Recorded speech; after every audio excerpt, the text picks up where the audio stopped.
আবারও চলে আসলাম হিরো আলম কয়রা Khulna Facebook page থেকে। এটা হচ্ছে কালনা মিয়া ফাজিল ডিগ্রি মাদ্রাসা।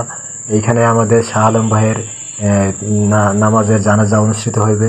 আপনারা দেখতে পাচ্ছেন শাহ আলম ভাইয়ের বাড়ি থেকে জানাজার খাটে করে শাহ আলম ভাইকে আনা হচ্ছে। এখন কালনা মিয়া ফাজিল ডিগ্রি মাদ্রাসায় শাহ আলম ভাইয়ের জানাজার নামাজ অনুষ্ঠিত হবে। দেখতে পাচ্ছেন অনেক লোকজনের সমাগম ঘটছে এই জানাজা পড়ার জন্য। দূর দূরান্ত থেকে লোকজন চলে আসছে শাহ আলম ভাইয়ের জানাজা পড়ার জন্য। আপনারা দেখতে পাচ্ছেন এখন মাদ্রাসার মাঠে শাহ আলম ভাইয়ের জানাজার খাট নিয়ে আসা হচ্ছে। তার বড় ভাই সামনে আছে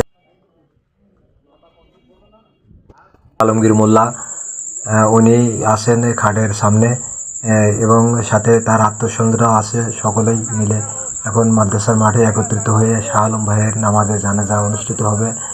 আপনারা দেখতে পাচ্ছেন অনেক দূর দূরান্ত থেকে মানুষ এসেছে শাহ আলম ভাইয়ের অকালে এই হঠাৎ মৃত্যুর ঘটনা শোনার পরে। এটা হচ্ছে আমাদের কালনা মিয়া ফাজিল মাদ্রাসার মাঠ। এই মাঠে এখন শাহ আলম ভাইয়ের নামাজের জানাজা অনুষ্ঠিত হবে। বন্ধুরা, আপনারা শাহ আলম ভাইয়ের লাশটি আবারও দেখানো হচ্ছে। আপনারা যারা এখনও দেখেননি এই ভিডিওর মাধ্যমে দেখে নেন। অনেক লোকের সমাগম ঘটছে জানাজার নামাজ পড়ার জন্য এখানে।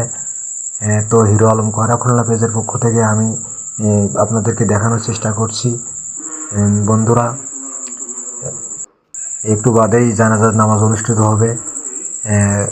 আপনারা দেখতে পাচ্ছেন মাদ্রাসার মাঠে অনেক লোকজনের সমাগম ঘটছে জানাজার নামাজ পড়ার জন্য।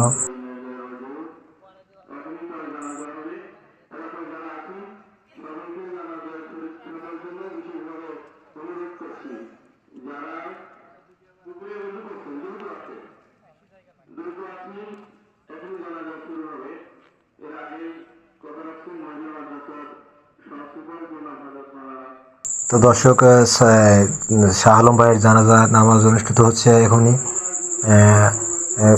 উক্ত জানাজার নামাজে গুরুত্বপূর্ণভাবে আলোচনা করতেছে আমাদের কালনা মহিলা মাদ্রাসার সহকারী সুপার মাওলানা মোহাম্মদ ইব্রাহিম খলিল ভাই এখন বক্তব্য রাখছেন। উপস্থিত হয়েছে আল্লাহ পাক রব্বুল আলামিন যখন কারণে সে আল্লাহ